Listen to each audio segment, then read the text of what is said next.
heads up that we're going to be recording this for folks that just can't make it. And again, I just want to welcome everybody to today's session. Joan and I have been really excited to be sharing the new modules that we've developed with you all. Today's session is kind of a hybrid between a presentation around sugar addiction that I've been giving based off of my neuroscience background and linking that together with one of the new lessons that we have called the sugar sensation, which is all about our sensation of sugar and how that fits in with our kind of historical sugar intake. And so part of that lesson is a sugar taste test where we may or may not identify some of the historical changes. And I just figured I'd give Joan some space to introduce herself as well.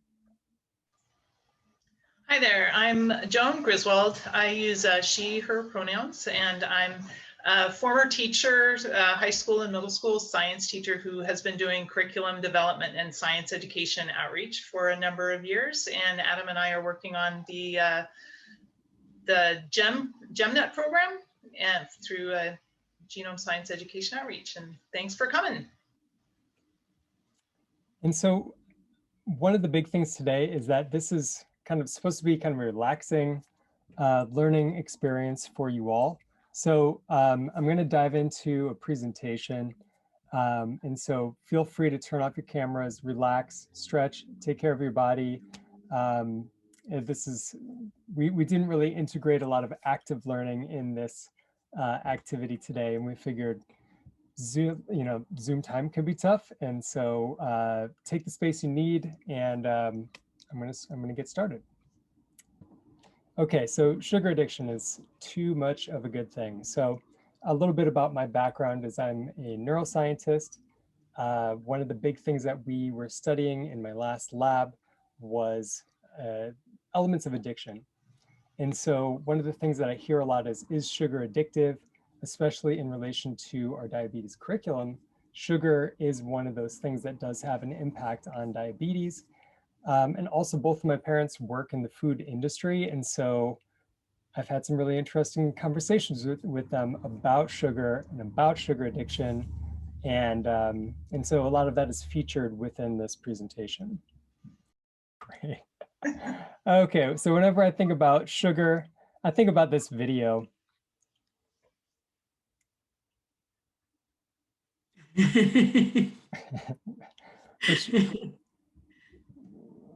which we can witness the power of sugar in that video with the way that that baby's eyes light up. Every time I see it, I'm just thinking that like sugar is a chemical with which we find to be very potent and very powerful. And therefore, because it stimulates that kind of an experience in our bodies, there's a possibility that it might be addictive. And however, there is controversy around whether or not it is addictive because we also need sugar, whether it's stored in kind of complex carbohydrates. We need that to survive. And then there's also this kind of big shift in the amount of sugar that human beings have been eating. And how has this become a problem for society and our bodies and you name it? So right off the bat, we're going to talk about a little bit of what addiction is. And so addiction is an obsessively thinking about using drugs, alcohol, despite the negative consequences. There's all sorts of features of addiction. And the big question is, does sugar lead to these kind of similar characteristics of loss of control, impairment, and relapse? So one thing is the National Institute of Drug Abuse really focuses in on drugs and alcohol, and sugar doesn't technically qualify as one of those two features. So it's kind of in this liminal space between various categories. And so oftentimes when we talk about addiction, we talk about like the substance abuse, but more and more we're starting to talk about other things that are addictive, like video games, our cell phones, and kind of the social media, as well as things like for emotional regulation of kind of cutting aspects. Money can be addictive, and also there can be addiction towards love and relationships. And ultimately, addiction comes down to things that we experience inside of our brain. And so the way that I characterize addiction for myself is that it's our brain being too good at adapting to things that we like. So if you live near, say like a busy street or an airport, your brain actually adapts to the sound. And then before you know it, you don't really notice as much as you would when you initially get there. Same thing with our clothes. We adapt to the sensation of clothes on our body. And also we adapt to darkness, so that when somebody shines a flashlight in our eyes, it hurts. And we can also adapt to the flavors and sensations of things that we're eating.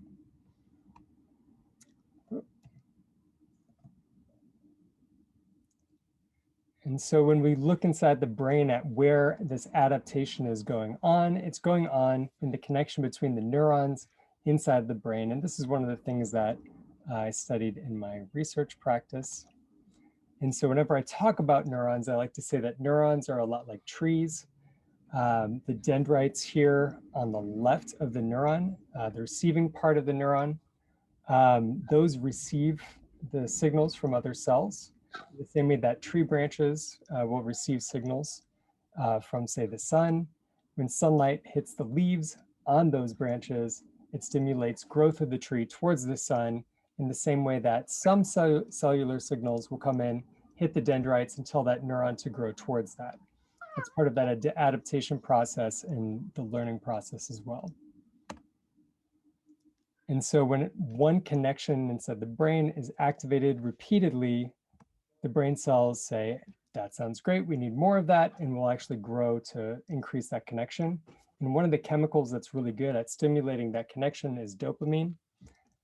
It's one of those molecules that in certain parts of the brain are really good at making those connections. And so dopamine is really central to the process of feeling good. This is what dopamine looks like chemically, and in pop science, it is associated with feeling happy and good. It has more features than just that kind of simplistic layout, but that is one of the ways that we conceptualize it when we're talking about this kind of research. And so the cycle of addiction really takes place when we do something and it feels good, and our brain releases dopamine in a very specific part of our brain. Because it feels good, then our brain adapts to that and says, we want to do more. And so then that compels us, it drives us to do even more of that good thing. But then slowly over time, it makes us feel less good than it did right off the bat. And so we need to do even more of it. And it still doesn't make us feel as good. So we do more and more and more. And before we know it, when we're not doing it, we feel cravings, we don't feel as good, and our relationship to it causes us to have to do more and more and more in order to get that same good feeling. And before we know it, it's not really making us feel good anymore. We're just doing it to feel normal. And if you stop doing it, you get withdrawal and you feel absolutely terrible and go through withdrawal. And so withdrawal symptoms are really varied depending on what kind of chemical you're kind of detoxifying from. And one of the big things here is that sugar has similarities between kind of some of the substance-related withdrawal that takes place. The big difference is that when we're talking about sugar, in this case, we're talking about like high quantities of very concentrated sugars in certain foods, such as candy, cake, and foods like that. And so when people are withdrawing from eating kind of high levels of this highly concentrated sugars, they do get cravings, withdrawal symptoms, irritability, and depressed mood. Exactly whether or not that's connected to the sugar itself is still controversial, but we can see some of the same withdrawal symptoms with sugar. So again, once the brain has these connections, it wants to drive more of receiving that. And so things that can increase brain connections within dopamine synapses are listed above here. But chemicals essentially are more addictive in many ways because they drive additional release of dopamine above what these more natural reward signals are driving. And so this can not only drive the addiction process, but also have very negative effects on other parts of our body. And one of the questions that I get asked fairly regularly is how does caffeine interact with that? And so if we get caffeine added to these to the system, it actually drives the connections a little bit more. And so we get a little bit more plasticity. And so you can imagine caffeine plus any of these other dopamine driving stimuli, you get kind of an enhanced connection between those. And then when caffeine's mixed with high amounts of sugar or alcohol, you get an even stronger effect. And so I think these Red Bull lattes, you can imagine that this baby's not only going to get the effects of the high concentration of sugar, but also the high concentration of caffeine. And so return back to, is sugar addictive? And the biggest argument against it is that sugar is needed for survival because it is in the foods that we eat. So we don't necessarily need drugs or any of these other stimuli necessarily to survive, but we absolutely need sugar contained within the food that we eat in order to fuel our bodies and survive. And so the big piece here, though, is that there's a difference between naturally occurring or more moderate levels of sugar versus these kind of extreme concentrations of sugar in, say, like soda pop or ice cream or a donut relative to an apple, broccoli, or even something that is processed like bread. And this is one of our favorite things to show is just the increasing amounts of sugar within these sugary beverages. And so one of the things with, if an apple and say a beverage that I'm drinking has the exact same amount of sugar, why is one maybe more addictive than the other? And for me, I just think about it as considering how fast it enters our bloodstream. And so drinking a really sugary beverage is like injecting sugar straight into our bloodstream because there's no digestive process happening in our stomach or within our intestines. It just goes straight in. When it's a refined sugar, like in a soda pop, whereas if we take, say, like a pill form of a medicine, it has to go through the body, the coating has to digest before it can get absorbed into the bloodstream.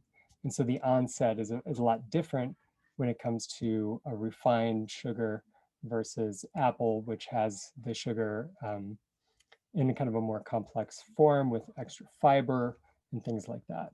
And so one of these is a little bit more addictive than the other, or would be more addictive than the other.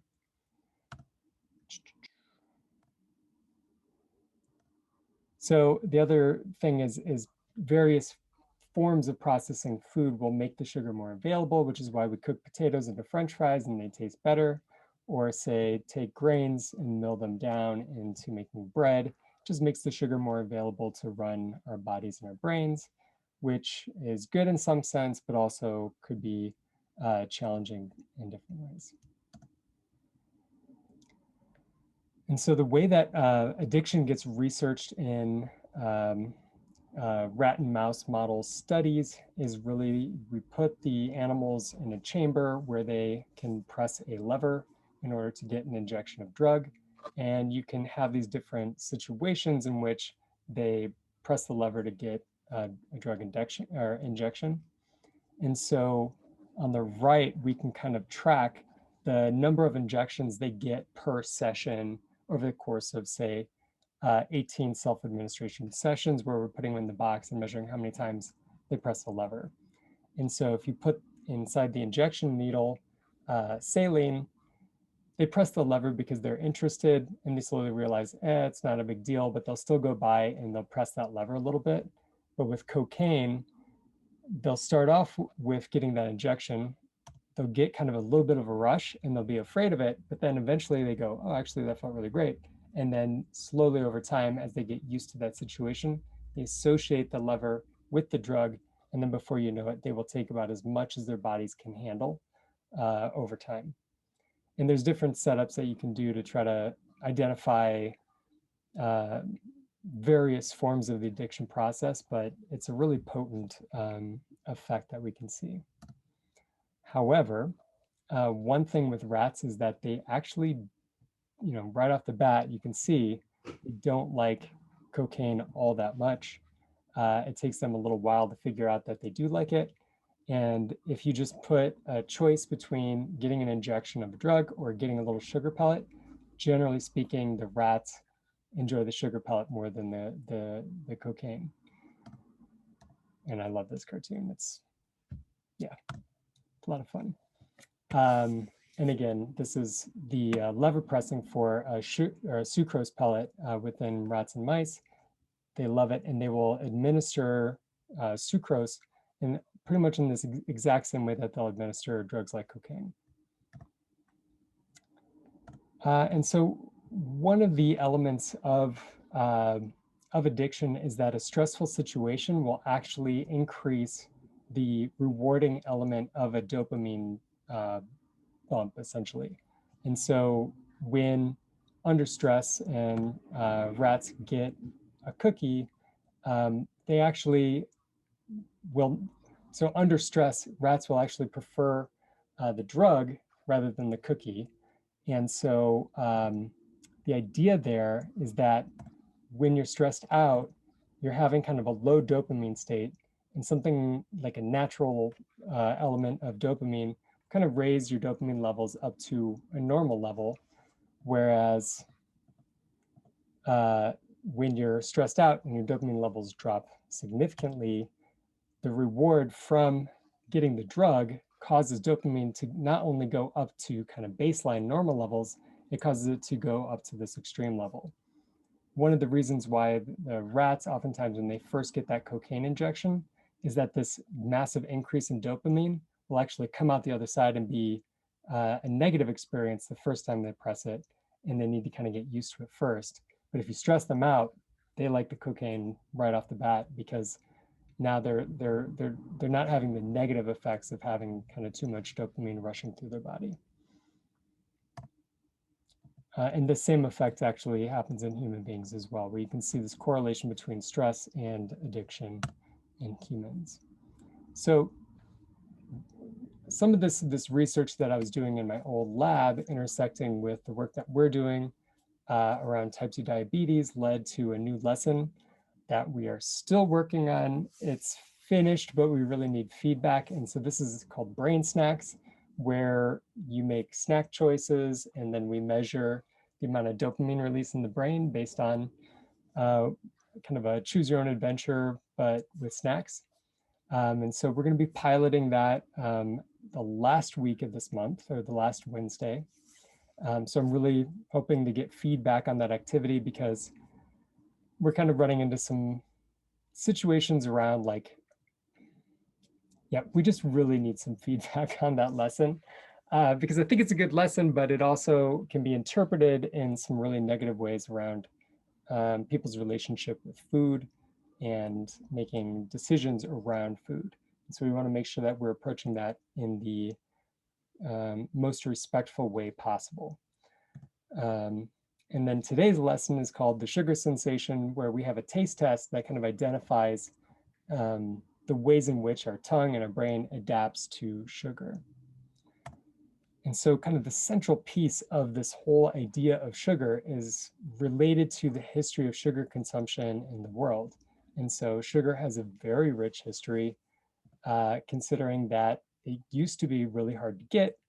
And maybe you'd find a beehive to get some honey, or maybe you'd find some berries, but that's pretty much the sweetest thing that you would have in your life, until people figured out, hey, we can take sugarcane and refine it down into a powder and then add that to foods. And rapidly over time, it started in New Guinea, the extraction of sugar from sugarcane was kind of perfected in India, and this refined sugar became in extremely high demand and was really reserved for royalty because of how hard it was to get, especially in parts of Europe that were not able to grow things like sugarcane in that part of the world. And so, of course, when the European royalty decided that, oh, sugar is valuable and I want more of it, they send out folks to then go take it from places that have the sugar. And so one of the things that was really connected to some of the aspects of crusades from the European groups was bringing back sugar and taking that from the areas, extracting that from areas that they were invading. And then eventually part of colonialism was finding places to grow sugar, whether that was in the Americas or colonizing parts of India as well. And so you can see that this kind of desire for sugar from Europe really drove a lot of negative aspects of human culture. And eventually, now we have major sugar plants that can create just ridiculous amounts of sugar. And it wasn't until 1966 that we realized too much sugar is actually bad for you. And since then, we've been kind of identifying these differences. And personally, I'm like really obsessed with this graph and just how this is on the y-axis, we have sugar consumption per individual per year, and tracking that through the years 1700s through the 2000s. And you can just see, like, in the late 1800s, we just start to get an exponential growth and increase in sugar consumption per individual, for the past 150 years. And so, kilograms per individual, that's kind of tough for me to conceptualize. And also when I'm looking at this graph, it kind of looks like this graph here of having the increase in the cocaine injections with the rats. And so when we're conceptualizing this, it's no wonder that the rates of diabetes start to skyrocket with this massive increase in sugar over time. And so within 1 year in the 1700s, you can imagine an individual consuming over the course of a year 1 bag of sugar, whereas nowadays people are consuming a lot of sugar. I can't remember the actual number, but I think it's something like 34 bags. I don't know. It's an absurd amount of sugar. And not that we're buying that much sugar, but within all the different kinds of foods that we eat, we're consuming a lot of sugar. And for me, at least, I remember talking to my grandma about at Christmas, she would get an orange, and that was the greatest thing that she got at Christmas, this like orange that she would say, oh, this is the sweetest thing that I ever had. And she'd, eat that every Christmas and get this big dopamine rush. And for me, it's like when I was a little kid, if you gave me an orange, like I would have been furious at my parents. My brain did not grow up in the time in which an orange produced any kind of dopamine rush inside my brain. It's changed a little bit as an adult, but for me, it was all about the presents and the candy. And even then, how much dopamine was I actually getting at the time? I don't know. I also grew up on extremely sugary cereals that was delivered along with my morning television shows. And so you can imagine sugar was everywhere in my life. And before I knew it, I'm kind of not only hooked on sugar, but I also associate sugar with family and folks in my life. And sugar ended up just kind of being associated with love. And so, why is then this kind of cultural norm of getting sugar with my family also like leading to this risk of obesity and diabetes in my family? And with that, I will open it up for questions about sugar and sugar addiction. I think for me, one of the big things with starting to work with Joan on this project is I started to realize all the different places that I was adding sugar to my diet. I've definitely been trying to cut back on some of those kind of hidden sources of sugar. And I'm going to skip forward a little bit and talk about the impacts of the sugar addiction on our society when we look at the list price of insulin starting in 1996 to present day. You can imagine the more people that we have needing insulin, the more we can sell insulin for, and the more money we can make within kind of the healthcare industry. And with that, I think we'll leave it up to you to decide whether or not you think sugar is addictive, but every time that baby's eyes kind of freak me out a little bit. So are there any questions about kind of sugar addiction or why we are kind of talking about the sugar within the context of historical sugar consumption? Oh, also, Joan put in the chat a question wall. So if folks would like to ask any questions there, please do. So within the sugar sensation lesson, we have both a classroom version and an at-home version. So this is initially created for at home or for inside the classroom. And in that case, it's easier for us to prepare sugar solutions for students to use in this experiment. Okay, so in the classroom, the way that you'd set up this lesson is that you'd have 4 taste test stations in your classroom, and secretly you would have solution A and solution B. And so solution A would be 4 different concentrations of sugar, and solution B would be paired with solution A at each of those stations, but it would be secretly all the same solution. And students would go around to each of the stations, taste solution A, and taste solution B, and then rate the sweetness of solution B. And so you know that solution B is all the same, but that pre-incubation of the tongue with solution A, what we're measuring essentially is the impact of solution A on solution B. And so the students then take their taste test, write down their sweetness ratings, and then we graph that and kind of compare what the perceived sweetness of each of the solutions is.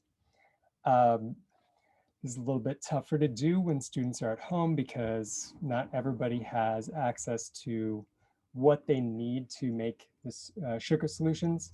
And so we've prepared videos describing how to make that sugar solution and dilute it out into just 2 different or 3 different concentrations of sugar. We have a video for that.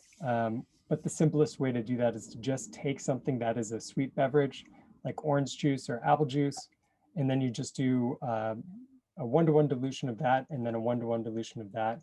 And again, we have videos kind of describing that process. So ultimately, you would then have an experiment where you have your 4 solutions, solution 1A, solution 1B, solution 2A, and solution 2B. And so these 2 are the same sugar concentration. These 2 are different. One is a high level of sugar, one is a lower level of sugar. And that's really the essential piece there.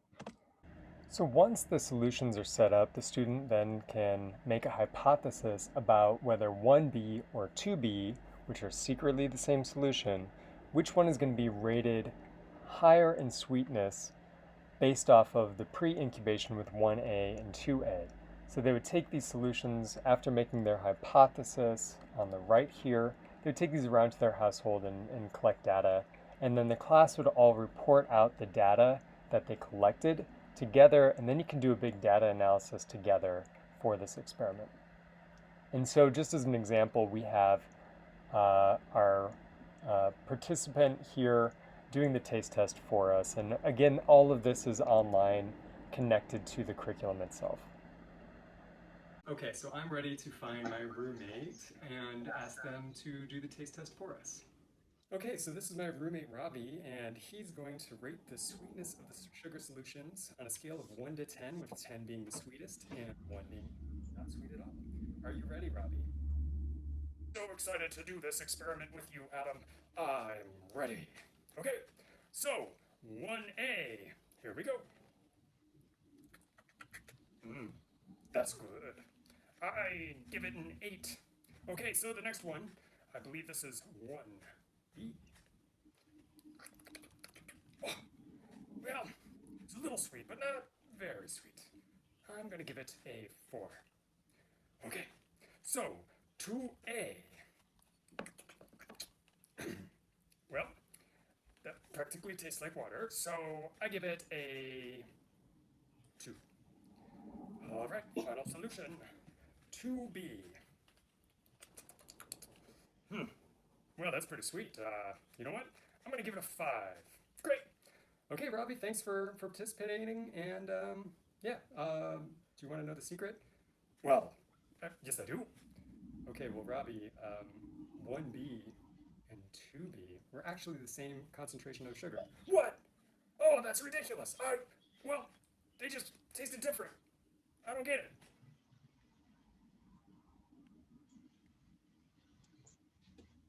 So really we recorded that as an example of how to do the taste test with the participants that you're engaging with. So you know, really that's kind of like a workaround for distance learning. If this is an activity that folks want to do, it could also be used in the classroom if you're doing kind of the larger taste test. The problem there is, though, if your students are needing to be blind to what solution they're drinking in the classroom at the different stations, don't let them in on the secret that the B solution or the second solution is all the same. And so I think if you're setting it up in classroom, we run into less of the nomenclature issues where we would have each station be like, you know, station 1, 2, 3, 4, and then A and B. And it's a little bit more simple than when we're breaking it down in at-home situation. And so whether it's in the classroom or online, so we've then graphed Robbie's sweetness rating, so solution 1A and 2A. Because they're very different sugar concentrations, they're going to be rated very differently. But even though 1B and 2B were the exact same, because of this high sugar concentration, the second solution B was rated lower in this case than in this case. And so really this is based off of a data set that Joan and I collected inside of our department before the shutdown.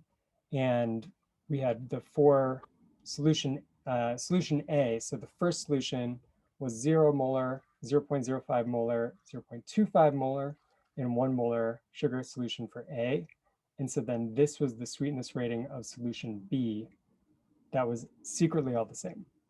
And so among our like 36 different participants, we can see that there was some potentiation of the lower concentrations causing a higher rating score of the solution than in the high concentration pre-sweetness actually drove down the sugar rating. I have a quick question.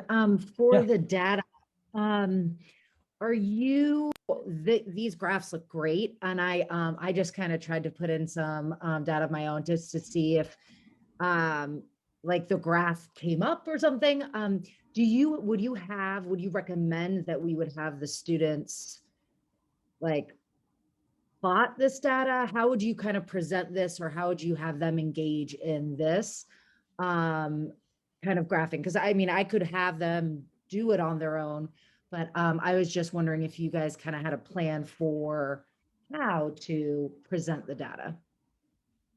Yeah, so in the classroom, I think it's really like I've done this before, where it's like as a group, you're compiling your data together on the board.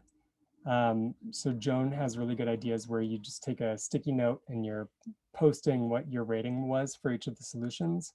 And so then you can kind of you're like real time graphing it in person. Online, I don't know if we have like a really great solution for that, but we do have a kind of a digital worksheet that could potentially help with graphing that. And I'm, Can I jump in? yeah, please. So there is a Google form where students can fill out. Everybody who does this can just say, what's my rating from 1 not sweet to 10 very sweet. And then you'll get access to the folder that has all the material in it. So you can make a copy of that form for your students and put it however you want to collect that. But then, you know, with any Google form for the results can be downloaded into a spreadsheet. And then you have the spreadsheet where you can actually graph that. And I spent a long time trying to get Google Forms to auto graph it. You know, every time somebody participates, that it just adds another data point to the average. And I was never ultimately successful with that, but that's a good thing on a class by class basis that you could do. So using the Google form. Yeah, Did that answer the question? Yeah, I was also thinking, it just kind of popped into my mind. I wonder if you can set up the Google form, the Google Sheets file that everything goes into, to also just auto calculate the average, so that you can get a set of average data.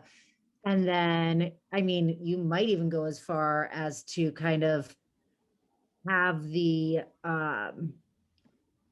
averages automatically kind of create their own graph, which would be cool to like have a step up. And I'm just like thinking of this as I go, but might be an interesting way to do it virtually.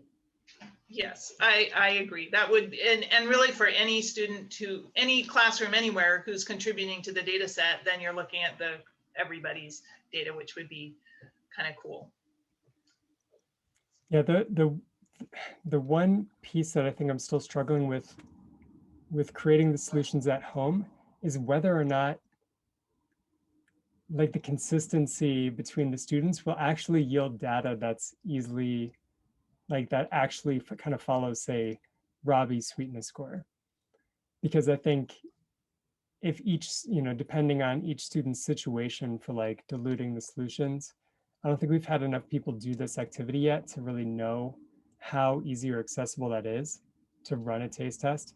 And so even collecting the data on that, it's kind of, this is the one that we've really been having a hard time with the conversion into the online space. But I think we've got a good workaround, and I really love that idea of like connecting the form to the document. And I think we talked about doing that, but I think recreating all the links for each individual teacher. I would be happy to work with you if you wanted to pilot this out and give it a shot. I can do tech support on that to try to help out if you'd like. And that goes for anybody that's here today. So yeah, and so really what we're looking at when we're talking about these high concentrations of sugar decreasing our perception of the sweetness of the second solution is desensitization.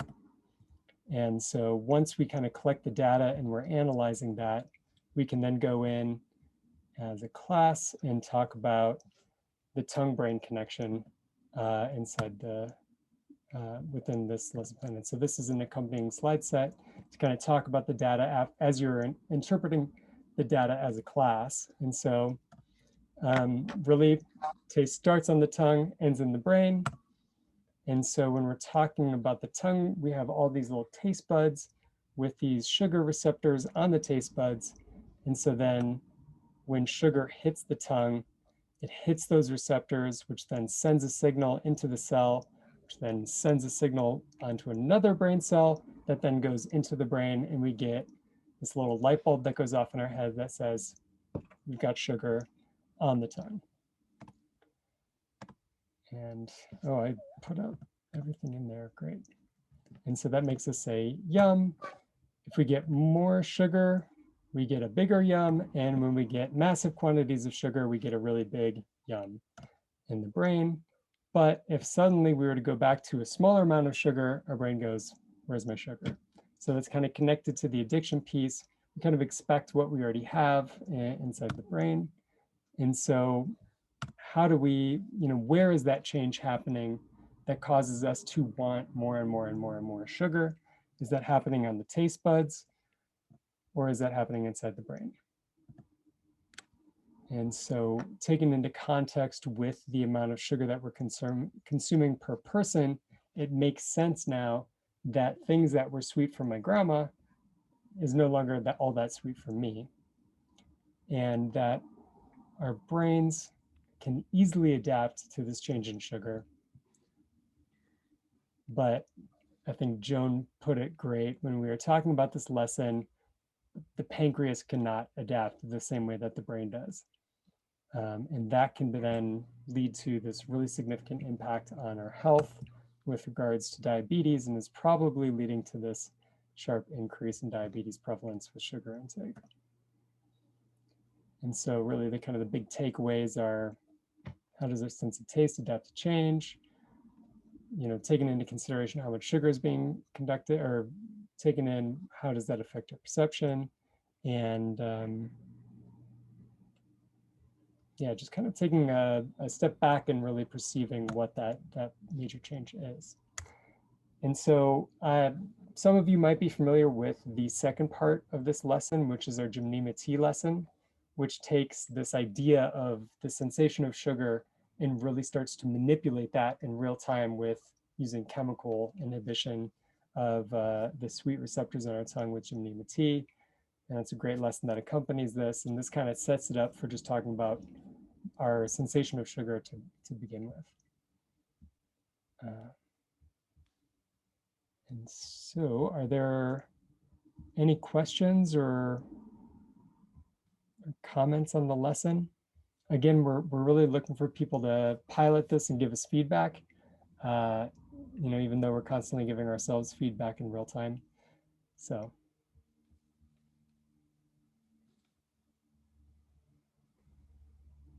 One thing I was kind of thinking of how we could potentially do, virtual, and I know that I am in a hybrid right now.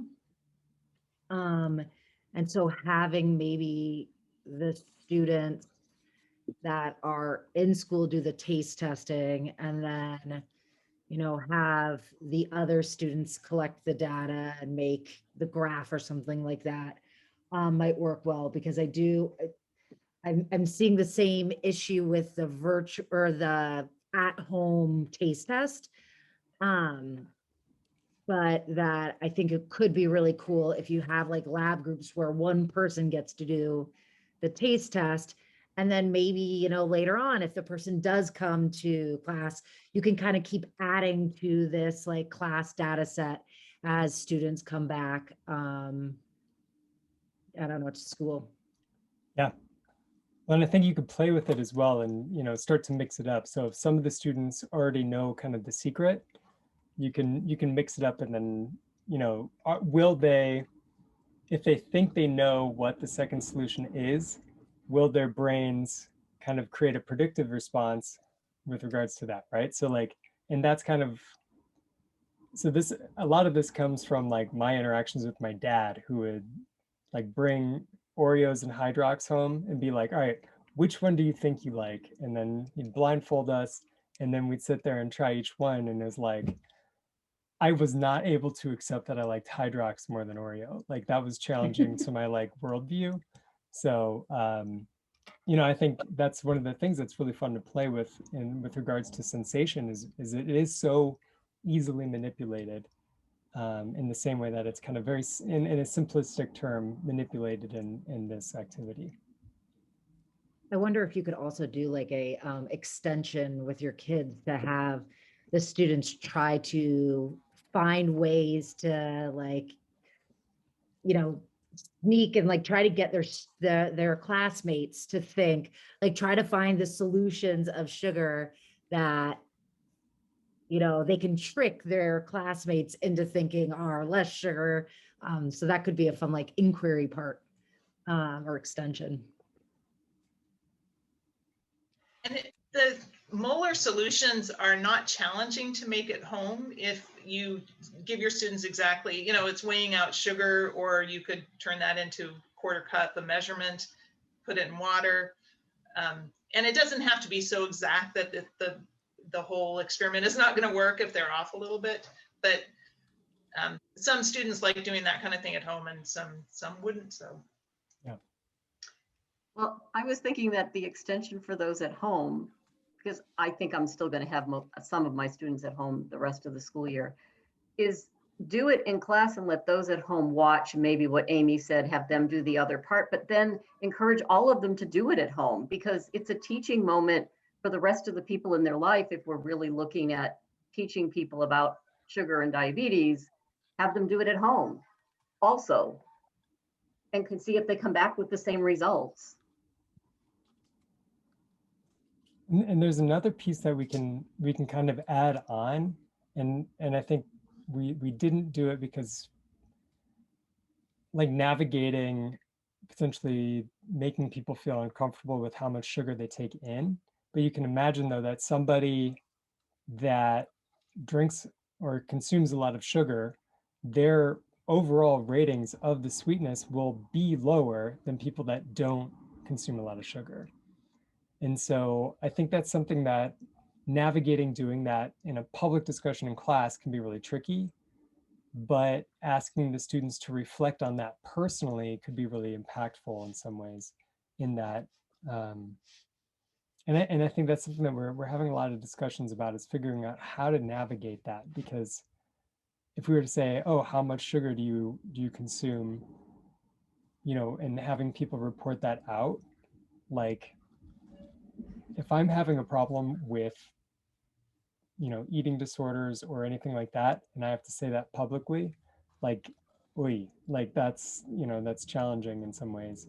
And also, like, you know, if all of a sudden I'm looking, my score is like so much higher than everybody else's, I'm thinking, like, you know, maybe my relationship with sugar is not the best.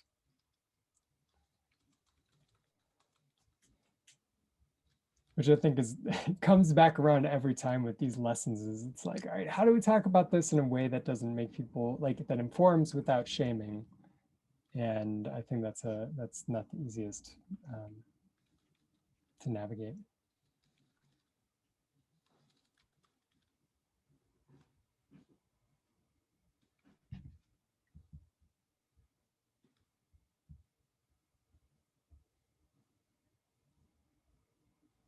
Yeah, let us know if you want to give these a pilot. Again, we're looking for people to kind of help give that feedback. So.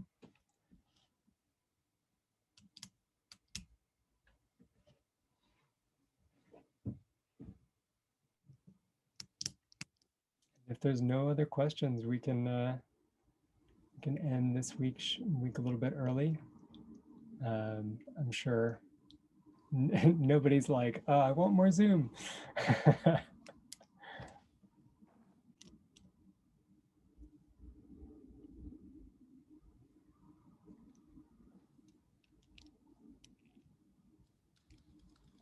The folder that I just shared has it's the parent folder, so it has both the sugar sensation lesson and the GEMNet lesson, and then it has the original at home or in class written materials, and then the website with all of the resources to go with that.